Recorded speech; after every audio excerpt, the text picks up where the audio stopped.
what Red Hat does is we've now working on things like OpenShift and OpenStack. So OpenShift being a platform as a service, OpenStack being infrastructure as a service. The concept behind OpenShift is that you are deploying applications into containers. Containers are most suited for microservices, or at least encapsulated components which do a particular item. And the reason that's important is that you can scale microservices independently within containers. So we're looking very much at the container space for the new world of applications.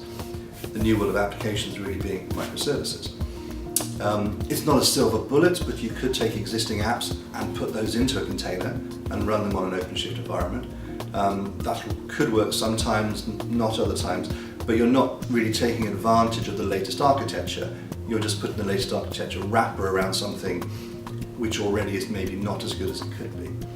And we also have a service arm which help organizations move from one particular software to the Red Hat open source software. So we have a number of different streams where Red Hat are looking to monetize what's going on with microservices.